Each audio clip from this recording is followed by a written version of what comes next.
दूर गांव में सीमा नाम की एक गरीब लड़की रहती थी। उसके पिता हरिया सड़क किनारे छोले कुलचे बनाने का काम करते थे। सीमा अपने पिता के साथ ठेले में हाथ बटाती थी। पहले तो उनका काम अच्छा चलता था, लेकिन धीरे धीरे बाजार में विदेशी आइटम ज्यादा होने के कारण उनका काम थोड़ा मंदा चलने लगा। इस बात से हरिया चिंता में आ गया। अब सीमा अकेले ही ठेले पर काम करने लगी, लेकिन धंधा ज्यादा न होने के कारण वो भी अब परेशान रहने लगी। एक रोज उसके बचपन का दोस्त धीरज, जो शहर में नौकरी करता था, उसके ठेले पर आया। क्या बात है सीमा, बड़ी परेशान लग रही हो? क्या बताऊं यार, आजकल काम धंधा कुछ ठीक नहीं चल रहा, घर चलाना मुश्किल हो गया है। तू चिंता मत कर, और वैसे भी तू तो जानती ही है, आजकल लोगों में विदेशी आइटम खाने का चलन ज्यादा बढ़ गया है। ये जो तू बाजार में ठेले देख रही है ना, ये सभी विदेशी खाना ही बेच रहे हैं। तू मेरी बात मान और ये काम छोड़ दे। मैं शहर जाकर अपने सेठ से तेरी नौकरी की बात करता हूँ, तू वहीं आकर काम पर लग जाना। ठीक है। धीरज के कहने पर सीमा शहर चली जाती है और धीरज के साथ एक रेस्टोरेंट में काम करने लगती है। ठीक है, तेरी नौकरी पक्की, लेकिन पगार 8,000 से ज्यादा 1 रुपया नहीं दूंगा। जी ठीक है सेठ जी। अब सीमा और धीरज एक साथ वहाँ वेटर का काम करने लगे। एक रोज उनके रेस्टोरेंट में एक कपल आया। सीमा उनके टेबल पर ऑर्डर लेने गई। तो कहो डार्लिंग, तुम्हें क्या खाना है? मुझे हॉट डॉग खाना है। ये बात सुनकर सीमा हैरान रह गई। हे राम, छी छी छी, इस लड़की को गरम कुत्ता खाना है? नहीं नहीं मैडम, हमारे यहाँ ये सब नहीं मिलता। गरम कुत्ता, छी। यू इडियट, तुम्हारी हिम्मत कैसे हुई ऐसा कहने की? तभी दूसरी टेबल पर खड़ा धीरज ये सब सुन रहा होता है। वो जल्दी से वहाँ आता है और बात को संभाल लेता है। माफ करना मैडम, ये अभी नई नई गाँव से आई है ना, तो इसे ये सब नहीं पता। मैं अभी आपके लिए हॉट डॉग लेकर आता हूँ, और तू चल मेरे साथ। मरवाएगी क्या? वे वो गरम कुत्ता नहीं, हॉट डॉग मांग रही है। शहर में ज्यादातर लोगों की डिमांड यही होती है। अमेरिका के लोग इसे बहुत पसंद करते हैं, और अब हिंदुस्तान में लोग इसे खाने लगे। और तू भी एक बार खाएगी ना तो खाती रह जाएगी। ये बात सुनकर सीमा का भी बड़ा मन होता है हॉट डॉग खाने का, और जब उसकी तनख्वाह मिलती है तो सबसे पहले वो उससे हॉट डॉग खरीद कर खाती है। सच में ये तो बहुत ही लाजवाब चीज है। अगर मैं शहर नहीं आती तो इसका स्वाद कैसे पता चलता। अब तो मैं ये हॉट डॉग बनाना सीख कर ही रहूंगी, फिर वापस अपने गांव जाकर इसे बेचूंगी, ताकि वहाँ के लोगों को भी तो इस गरम कुत्ते, मेरा मतलब है हॉट डॉग का टेस्ट पता चले। फिर सीमा और धीरज दोनों ही जोर जोर से हंसने लगते हैं। अब सीमा रेस्टोरेंट में रहकर ही हॉट डॉग बनाना सीख जाती है, और कुछ समय बाद वो जरूरत का सामान लेकर वापस अपने गाँव लौट आती है, और वहाँ अपने बाबा के ठेले पर गरीब का हॉट डॉग नाम से हॉट डॉग बनाकर बेचना शुरू करती है। हॉट डॉग भैया, ये भला ही का होता भाई? पापा, मैडम ने स्कूल में बताया था, हॉट का मतलब गरम और डॉग का मतलब कुत्ता। ये सुनकर सीमा जोर जोर से हंसने लगती है। उसे अपनी कही बात याद आ जाती है। नहीं काका, आप इसे खाकर देखो, आप हर स्वाद भूल जाओगे। उसे खाते ही वो आदमी हैरान रह जाता है। ऐसी लाजवाब चीज उसने पहले कभी नहीं खाई थी। अब धीरे धीरे सीमा के ठेले पर लोगों की भीड़ लगना शुरू हो जाती है, और अब वो गांव में रहकर ही खूब अच्छी कमाई करने लगती है, क्योंकि मोमोज, चाउमीन, बर्गर तो सबने खाए थे, लेकिन हॉट डॉग आज तक गांव में किसी ने नहीं खाया था। अब सीमा गांव में रहकर ही खूब पैसे कमाने लगती है, और आसपास के गांव में गरीब का हॉट डॉग वाली के नाम से मशहूर हो जाती है। कुछ समय बाद धीरज भी शहर से गांव लौट आता है और सीमा को अपने दिल की बात बताता है। सीमा भी उसे मन ही मन चाहने लगी थी। दोनों ने सबकी रजामंदी से शादी कर ली। फिर दोनों मिलकर हॉट डॉग का ठेला चलाने लगे, जिससे उनकी खूब आमदनी होने लगी।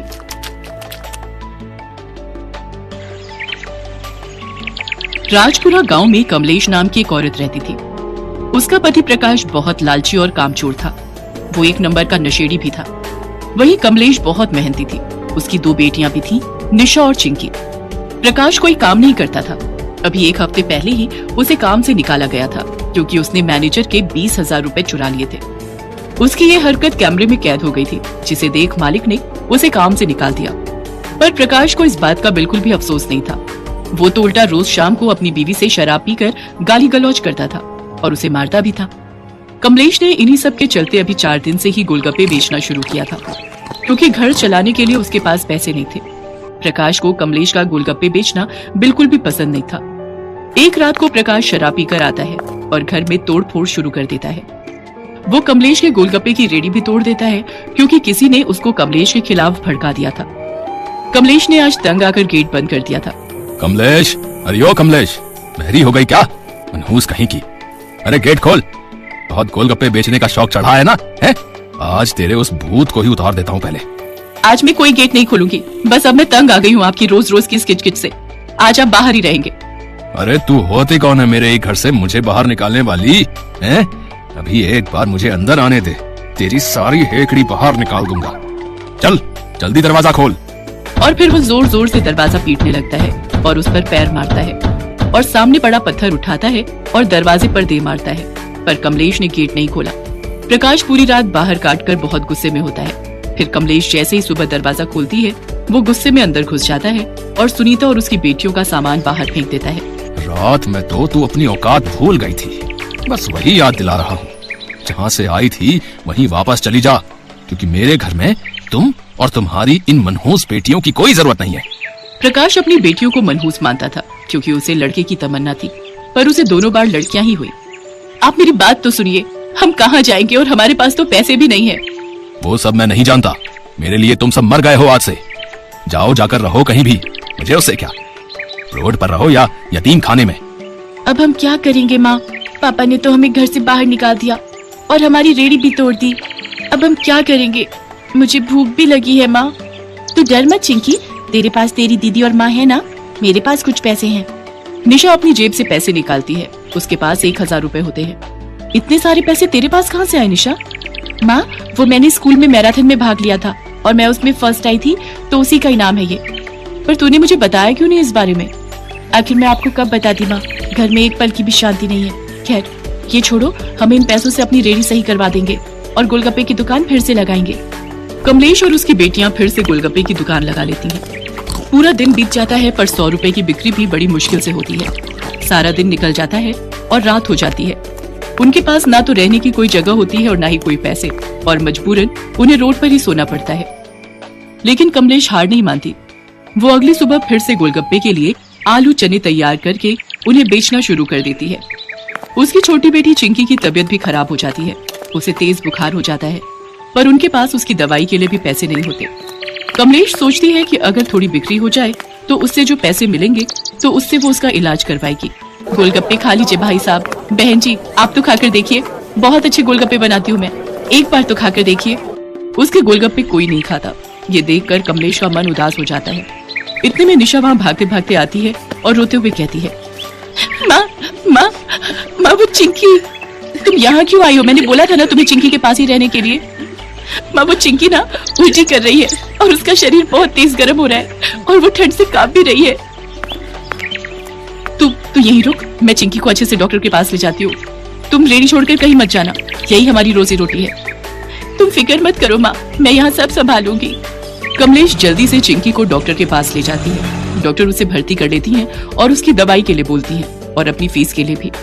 मैं पैसों की व्यवस्था कहाँ से करूँ, मेरे पास तो कुछ भी नहीं है। फिर भी वो डॉक्टर से हाँ कहकर चली जाती है। हे भगवान, मुझसे क्या पाप हुए भगवान, जो तुमने मुझे शुरू से ही इतनी तकलीफ दी है। पहले तो इतना घटिया पति मुझे मिला, मैंने वो भी स्वीकार किया। उस नीच आदमी ने मेरी बेटियों को मनहूस कहा और हमें घर से निकाल दिया।